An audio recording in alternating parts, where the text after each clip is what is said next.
Cut गया है ना। वो तुम्हारे सिलेबस में है नहीं, कारण प्रतिरोध और प्रतिरोधों का संयोजन वो कट गया, लेकिन मैं प्रतिरोधों के संयोजन का फॉर्मूले तुम्हें तब भी बताऊंगा, ठीक है। क्यों? क्योंकि वो न्यूमेरिकल में यूज हो सकता है कहीं पे सडनली, एक और किसी और चैप्टर का न्यूमेरिकल है उसमें प्रतिरोधों का संयोजन आ गया, जैसे संधारित्रों का संयोजन पढ़ा था, तो उसके मैं फॉर्मूले तुम लोगों को तब भी बताऊंगा, वो तुमने हाई स्कूल में भी पढ़े होंगे, लेकिन मैं अभी फिर से एक बार बताऊंगा ताकि आगे दिक्कत ना हो, क्योंकि आगे न्यूमेरिकल में आ सकता है, आगे पढ़ोगे कभी तो भी ज़रूरत पड़ेगी, तो पढ़ा होना चाहिए। तो अभी जो हम पढ़ेंगे वो क्या है, विशिष्ट प्रतिरोध या प्रतिरोधकता। प्रतिरोध तुम लोग पढ़ चुके हो, है ना। प्रतिरोध अगर देखा जाए तो किस नियम से मिला था हमें? ओम के नियम से। ओम के नियम से, है ना। किस नियम से मिला था? ओम के नियम से। ओम के नियम से, इसकी स्पेलिंग बड़ी गलत है। ठीक है। और R बराबर क्या होता है? प्रतिरोध को R से दिखाते हैं। R बराबर क्या होता है? V upon I। V क्या होता है यहाँ पे? I क्या होता है? वैद्युत, है ना। V विभवांतर होता है और I होती है वैद्युत धारा और R होता है वैद्युत, है ना। ठीक है। अब वैद्युत प्रतिरोध जो है ये कांस्टेंट होना चाहिए, V अपॉन I बराबर कांस्टेंट होता है ओम के नियम में, और V अपॉन I बराबर क्या बताया था? कांस्टेंट। लेकिन ये कांस्टेंट कब तक होता है? जब तक भौतिक अवस्था में परिवर्तन नहीं किया। जब तक कि भौतिक अवस्था में परिवर्तन नहीं किया, है ना। यानी कि अगर तुम उसकी भौतिक अवस्था में परिवर्तन करोगे, उसकी लंबाई चौड़ाई से खिलवाड़ करोगे, या उसके चारों ओर के टेम्परेचर में परिवर्तन करोगे, तो क्या होगा? उसका प्रतिरोध भी बदलेगा। समझ में आई बात? ठीक है। अब प्रतिरोध तो हो चुका था, तो ये नया सा प्रतिरोध क्यों आ गया? विशिष्ट प्रतिरोध, प्रतिरोधकता, इसकी क्या जरूरत पड़ गई है? विशिष्ट प्रतिरोध जो है वो तुम्हें क्या पता लगा? अब मैं अगर तुमसे एक क्वेश्चन पूछूं कि ये जो प्रतिरोध है ये बदल सकता है या नहीं, क्या बताओगे? ये जब इसकी भौतिक अवस्था में बदल सकता है या नहीं? बदल सकता है। बदल सकता है। कब? जब भौतिक अवस्था में परिवर्तन होगा। लेकिन अगर मैं तुमसे ये पूछूं कि विशिष्ट प्रतिरोध बदल सकता है या नहीं, तो तुम्हें क्या बताना है? नहीं बदल सकता। अंदाजे से यही लग रहा होगा, है ना। हाँ, बिल्कुल सही अंदाजा लगाया तुम लोगों ने। क्या विशिष्ट प्रतिरोधकता के मामले में अगर मैं पूछूं कि ये बदल सकता है या नहीं, तो नहीं बदल सकता, बशर्ते कि पदार्थ सेम हो।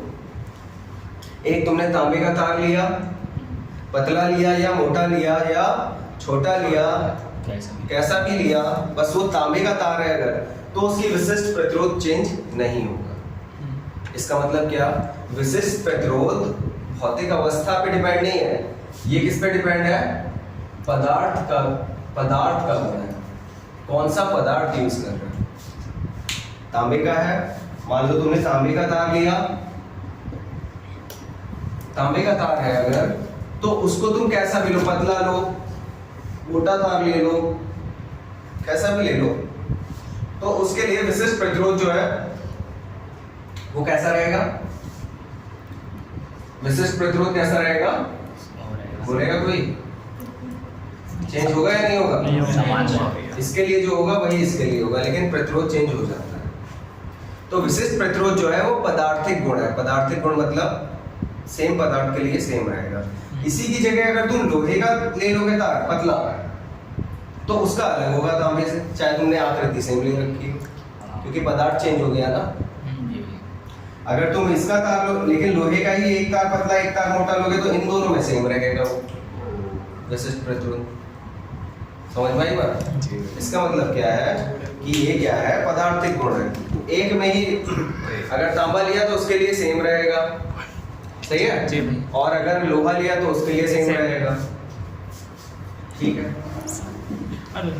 तो अरे सही है यार। क्या कुछ कह रहे थे? क्या हेडिंग लिखो, नोट करो, इस कैसे ज्ञात करते हैं विशिष्ट प्रतिरोध, ये पता लगेगा तुम लोगों को। विशिष्ट प्रतिरोध होता क्या है ये तो पता लग गया होगा कि पदार्थिक गुण है ना।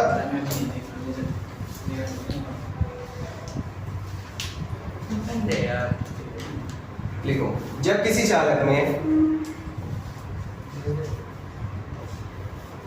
चालक में वैद्युत धारा प्रवाहित होती है, वैद्युत धारा प्रवाहित होती है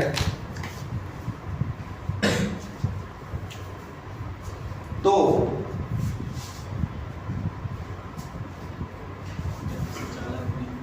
वैद्युत धारा प्रवाहित होती है तो चालक के भीतर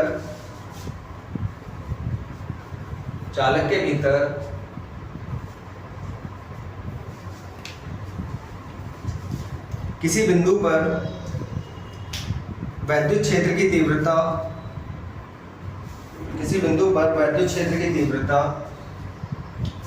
कैपिटल E, वैद्युत क्षेत्र की तीव्रता कैपिटल E तथा धारा घनत्व J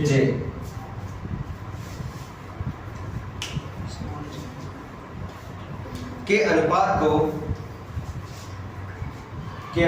को चालक का विशिष्ट प्रतिरोध कहते हैं। चालक का विशिष्ट प्रतिरोध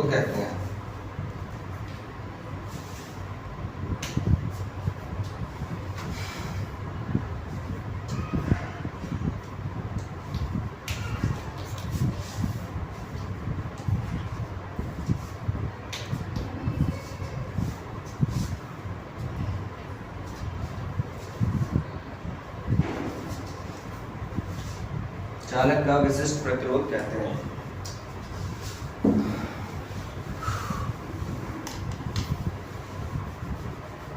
ठीक है, इसे रो से प्रदर्शित करते हैं। रो ये बना दिया मैंने, देख लो अगर नहीं समझ में आता हो किसी को। ये ठीक है, ई टाइप होता है लेकिन ई पूरा नहीं होता है, इस टाइप से हो जाता है। इसे रो से प्रदर्शित करते हैं। तो कोई चालक है, जैसे हम कैसे ज्ञात करेंगे वैद्युत क्षेत्र, कैसे ज्ञात करेंगे क्या विशिष्ट प्रतिरोध। अगर हमसे बोला जाए विशिष्ट प्रतिरोध होता क्या, ये तो तुम्हें पता लग गया। विशिष्ट प्रतिरोध क्या है? पदार्थिक गुण है ना, चेंज नहीं होता। विशिष्ट प्रतिरोध चेंज क्या होता है? प्रतिरोध। क्षेत्रफल बदलेगा, प्रतिरोध बदल जाएगा, लंबाई बदलेगी, प्रतिरोध बदल जाएगा। लेकिन तुम कुछ भी बदल लो, जब तक पदार्थ नहीं बदलोगे विशिष्ट प्रतिरोध नहीं बदलेगा, है ना। तो विशिष्ट प्रतिरोध ज्ञात कैसे करते हैं? जैसे इस बिंदु पर, एक बिंदु पर हमें विशिष्ट प्रतिरोध ज्ञात करना है। अब सपोज इस बिंदु पर वैद्युत क्षेत्र की जो तीव्रता है वो कितनी है? E। और इसी बिंदु पर यहाँ पे धारा घनत्व जो है वो कितना है? J। वैद्युत क्षेत्र की तीव्रता क्या है? E। धारा घनत्व कितना है? J। तब विशिष्ट प्रतिरोध क्या होगा? विशिष्ट प्रतिरोध का एक और नाम भी होता है, क्या होता है वो? प्रतिरोधकता।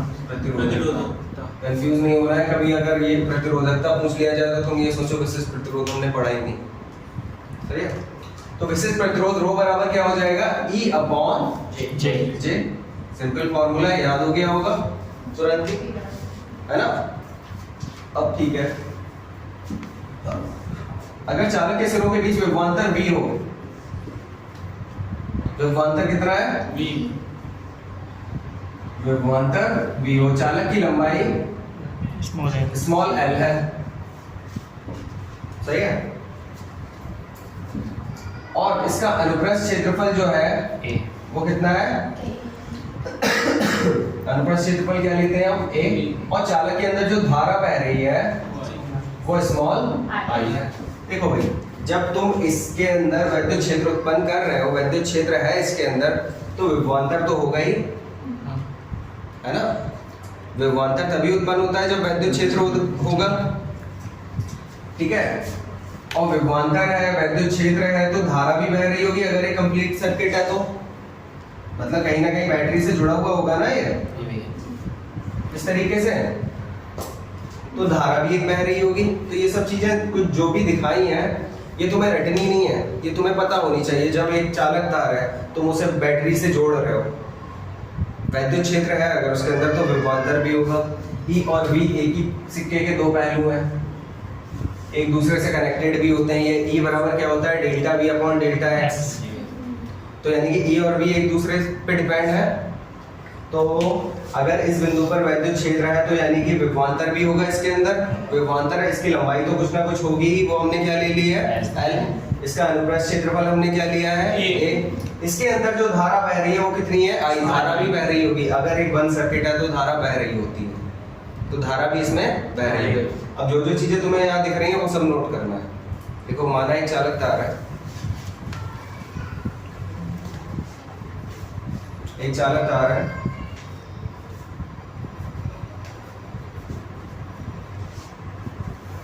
पहले ये नोट कर लिया ना पहले ये नोट करोगे।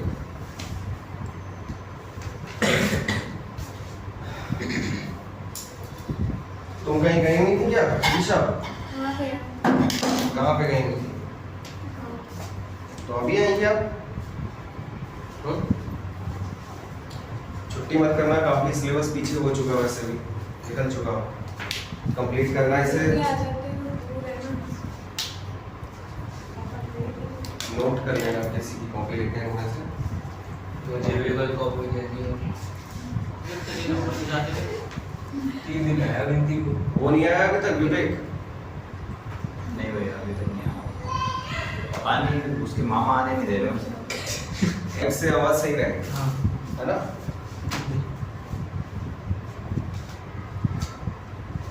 बताओ हम कोई ढंग का माइक कौन सी कंपनी का मंगाया जाए? सोनी का हाँ सोनी का छोटा सा। तो हमारा एक चालक तार है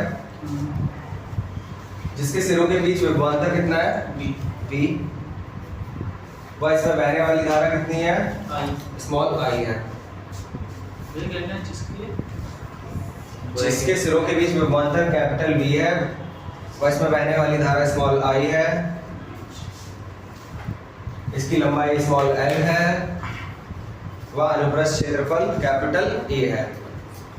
इसकी लंबाई स्मॉल l है, वह अनुप्रस्थ क्षेत्रफल कैपिटल A है। वह अनुप्रस्थ क्षेत्रफल कैपिटल A है।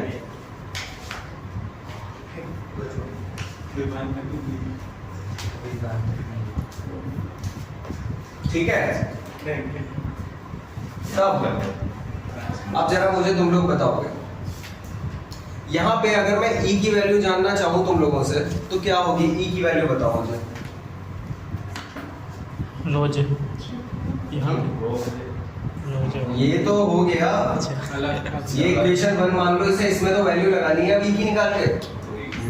यहाँ से बताओ अब E की वैल्यू क्या होगी? Delta delta V upon delta x होती है। डेल्टा V क्या होता है? विभवांतर। E जो होता है फॉर्मूला अगर हम देखें तो क्या होता है? Delta V upon delta x। Delta V होता है विभवांतर यहाँ पे, और डेल्टा x क्या होता है? दूरी। अब यहाँ दो सिरों के बीच विभवांतर कितना है? V, और दूरी कितनी है? L। तो V अपॉन L। E की वैल्यू आ गई। एंड J की वैल्यू क्या होती है? I upon A। धारा घनत्व का बताया था मैंने, धारा घनत्व बराबर क्या होता है? वैद्युत धारा को क्षेत्र अनुप्रस्थ क्षेत्रफल से डिवाइड कर देते हैं बस। तो क्या होगा? I upon A। E व J के मान कहाँ रखें? समीकरण 1 में रखने पर रख दो, इधर करते हैं। तो रो बराबर क्या हो जाएगा आपका? V upon L upon V upon L। चलो ठीक है, ऐसे लिख देता हूँ, है ना? जी। V upon L, I upon A। I upon A। चलो भाई, भैया अपॉन ये अब ये ऊपर जाएगा V इंटू A अपॉन में I L। नाउ V की जगह पे हम क्या रख सकते हैं? IR। जी भैया। ओम का नियम पढ़ा है ना? जी भैया। IR upon A, I into L। यहाँ पे लिख दे रहा हूँ छोटा करके। V बराबर क्या होता है? IR। ये पढ़ा है ना तुम लोगों ने?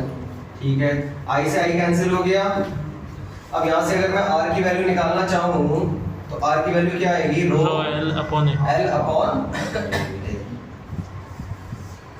यानी कि प्रतिरोध भी विशिष्ट प्रतिरोध से कनेक्ट हो गया। यहाँ विशिष्ट प्रतिरोध क्या है? रो कांस्टेंट है ना, ठीक है। ये लिख दो यहाँ, पहले ये नोट करो फिर उसके बाद बोलता हूँ आगे। तो R इक्वल टू क्या आ गया, रो L अपॉन A। यहाँ रो क्या है, यहाँ रो विशिष्ट बड़े दो, अच्छा लिखना यहाँ रो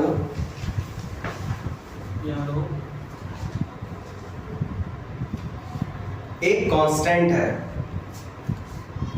एक कांस्टेंट है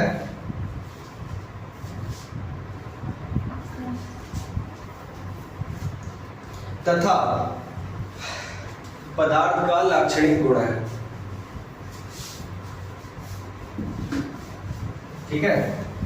पदार्थ का क्या है, लाक्षणिक गुण, मतलब पदार्थ के लक्षण पे डिपेंड करता है। ये कौन सा पदार्थ ले रहे हो तो इस बात पे डिपेंड करता है, समझ में आई बात। तो R बराबर क्या, अगर रो कांस्टेंट है तो R proportional to L upon A हो जाएगा, क्योंकि प्रोपोर्शनलिटी साइन हटता है तभी तो कांस्टेंट आता है। तो इससे क्या पता चल रहा है, प्रतिरोध कैसे, तार की लंबाई बढ़ाओगे तो बढ़ेगा, और तार का क्षेत्रफल, अनुप्रस्थ क्षेत्रफल जो ये है ये बढ़ाओगे तो घटेगा।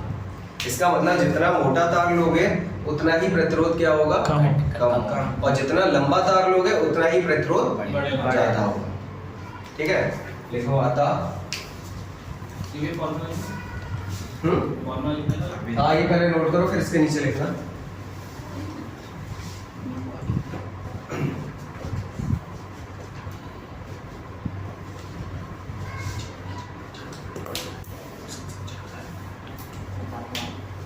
यहां से क्या दिख रहा था, किसी तार का प्रतिरोध या चालक का प्रतिरोध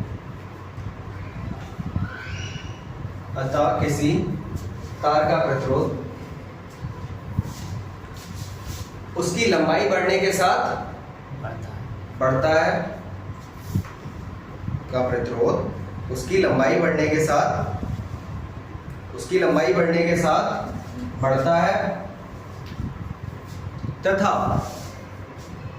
अनुप्रस्थ क्षेत्रफल बढ़ने पर क्या होगा, अपॉन में है ना तो घटेगा, तथा अनुप्रस्थ क्षेत्रफल बढ़ने के साथ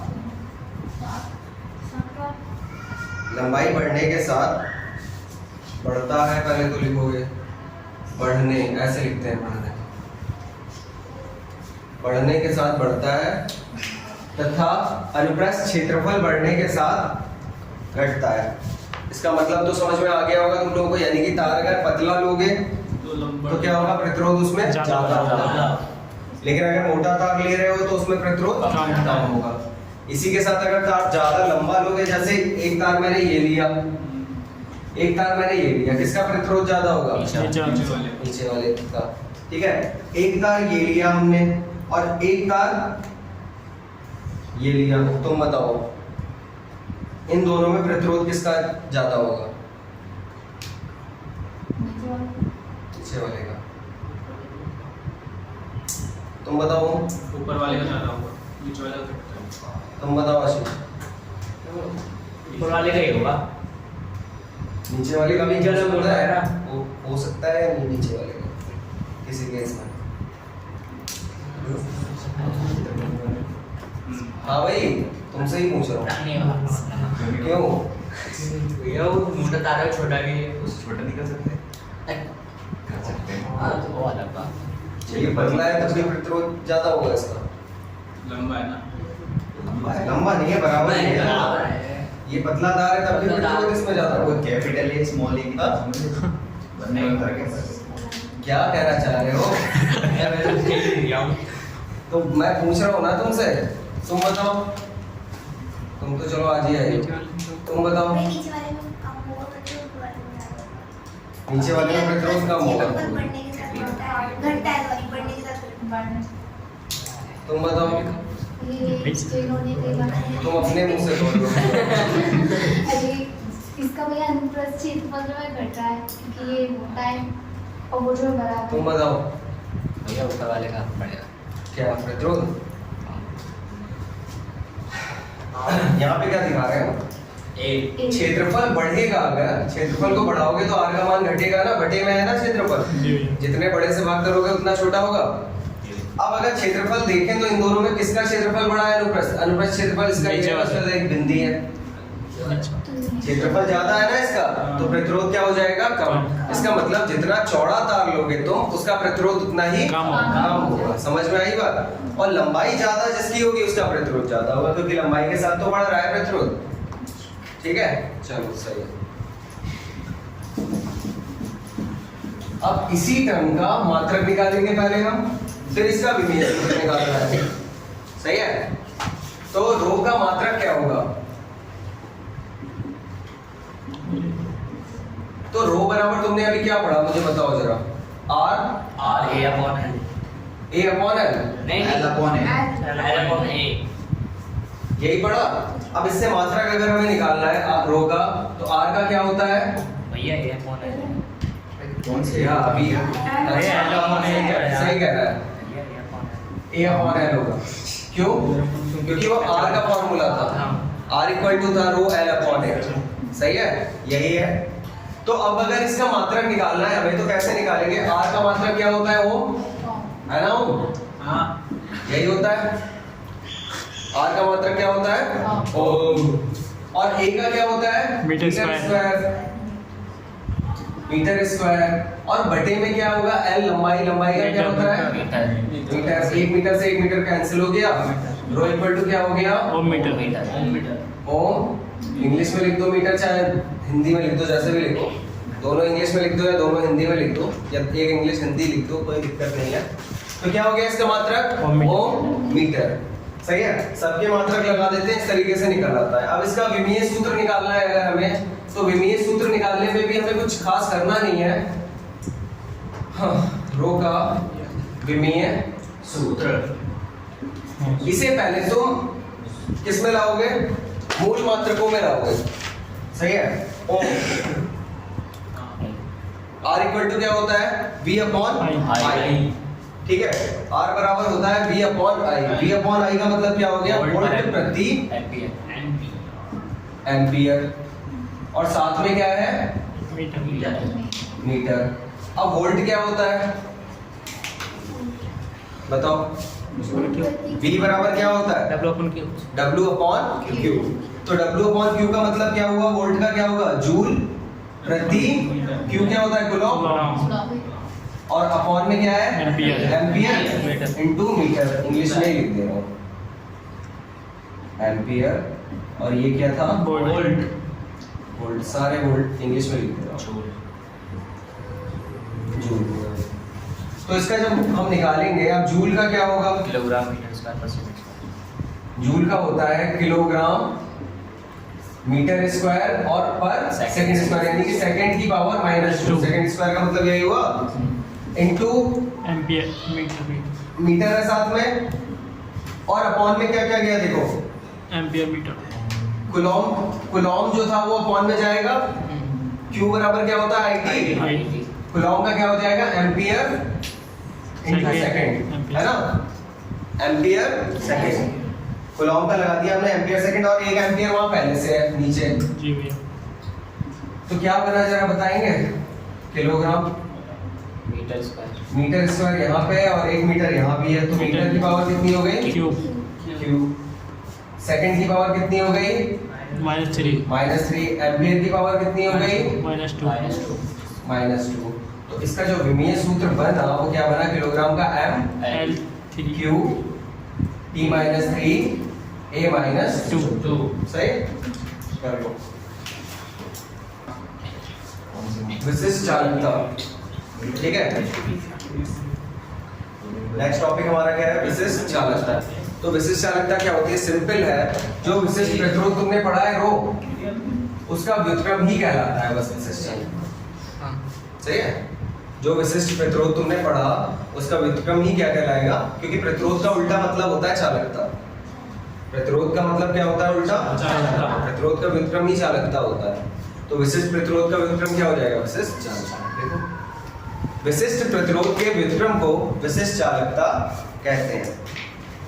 विशिष्ट प्रतिरोध के व्युत्क्रम को विशिष्ट चालकता कहते हैं। विशिष्ट प्रतिरोध के विक्रम को विशिष्ट चालकता कहते हैं। इसे सिग्मा से प्रदर्शित करते हैं।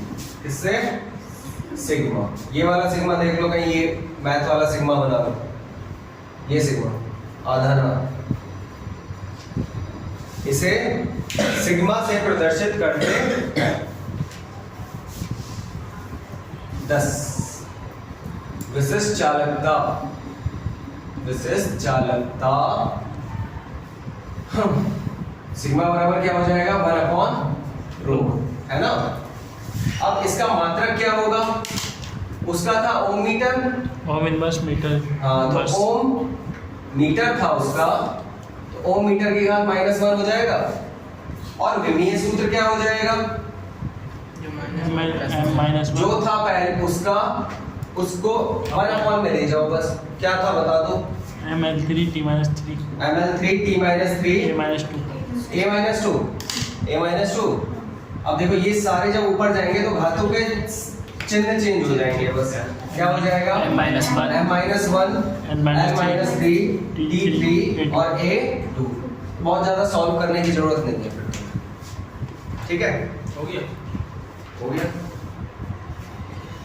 एक और लास्ट हेडिंग है इसका, ठीक है। नेक्स्ट और लास्ट, विशिष्ट चालकता किससे दिखाते हैं इसे, सिग्मा। ऐसा ही से नहीं, सिग्मा। आधे ना से, सिग्मा से है ना। विशिष्ट चालकता सिग्मा तथा धारा घनत्व,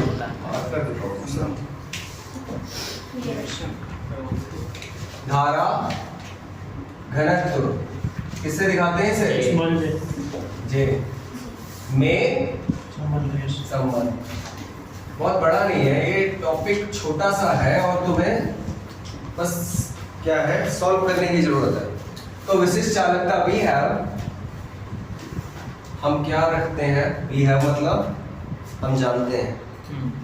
विशिष्ट चालकता अभी तुम लोगों ने पढ़ा, विशिष्ट चालकता किससे दिखाते हैं, सिग्मा से। बराबर क्या होता है 1/ρ, एंड रो बराबर क्या होता है E/J। ठीक है, सिंस रो इक्वल टू क्या होता है E/J। ठीक है, तो रो बराबर क्या हो जाएगा J/E। तो J बराबर क्या हो जाएगा रो इंटू E। बन गया संबंध। किस किस में है, धारा घनत्व J और सिग्मा E में संबंध पूछा था। ठीक है, बस यही निकालना। सदिश रूप में इसको कभी कभी पूछा जाता है, तो सदिश रूप में तुम्हें याद रखना है बस डायरेक्ट कि वेक्टर J इक्वल टू होता है सिग्मा इंटू वेक्टर E। ये सदिश राशि नहीं होती, ये कांस्टेंट है ना। वेक्टर J इक्वल टू क्या लिख दिया जाता है, सिग्मा इंटू वेक्टर E कर लो। ठीक है, अब जो है ये चैप्टर तुम्हारा कंप्लीट हो गया, सही है। अब इसके न्यूमेरिकल होने हैं, वो कल होंगे, तुम कल से स्टार्ट हो जाएंगे न्यूमेरिकल। आप तो- उस चैप्टर के चैप्टर 5 की हाँ ये कंप्लीट हो गया।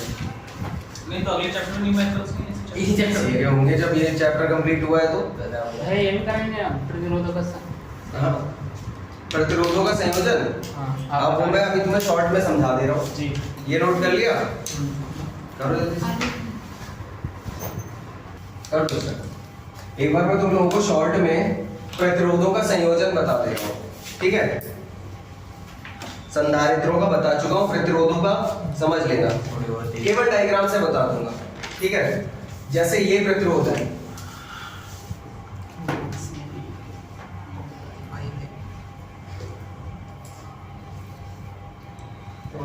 A B, R1 R2 R3 और भी जुड़े हो सकते हैं इस तरीके से, ठीक है। कौन से क्रम में नजर आ रहा है श्रेणी क्रम। श्रेणी क्रम। ये कौन सा क्रम है, अगर श्रेणी क्रम में जुड़े हुए हो ना प्रतिरोध, तो उनको डायरेक्ट जो परिणामी होता है ना, उनका परिणामी प्रतिरोध जो परिणामी प्रतिरोध होता है उनका, वो सीधे उन्हें जोड़ दिया जाता है, ऐसे निकाल लिया जाता है। डायरेक्ट जोड़ दो, ठीक है, श्रेणी क्रम में अगर होंगे डायरेक्ट जोड़ दो सारे प्रतिरोधों को, जो परिणामी प्रतिरोध है वो निकल के आ जाएगा। सही है। समांतर क्रम में क्या होगा, वही रूल जो संधारित्रों में था। चलो इधर बता देते हैं। समांतर क्रम, मैंने गलत मार्कर ले लिया। समांतर क्रम, समांतर क्रम में क्या होगा, देखो जैसे ये एक प्रतिरोध है, ठीक है, ये एक प्रतिरोध है, ये एक प्रतिरोध है, ये कहाँ जाएंगे, सीधे जाएंगे फिर भी जाएंगे। एक बिंदु से जुड़ेंगे जाके एक साइड, ये भी ऐसे ही इधर एक बिंदु से जुड़ जाएंगे। अब ये कौन से क्रम में नजर आ रहा है तुम्हें, समांतर। अब यहाँ पे अगर R1, R2, R3 इनके मान हो तो परिणामी प्रतिरोध कैसे निकालोगे,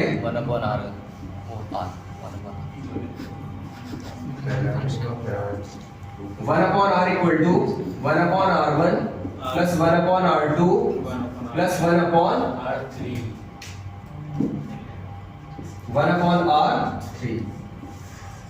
ये दो फॉर्मूले नोट कर लो और ये दो सिंबल्स बना लो, इससे तुम्हें याद रहेगा फॉर्मूले के लिए। ठीक है, न्यूमेरिकल के लिए तुम्हारा हो जाएगा। ठीक है, चैप्टर कंप्लीट हो गया। अब कल बुक लेके आना सब लोग, तभी न्यूमेरिकल होंगे। सही है, सब लोग अपनी अपनी बुक लेके आना कल न्यूमेरिकल।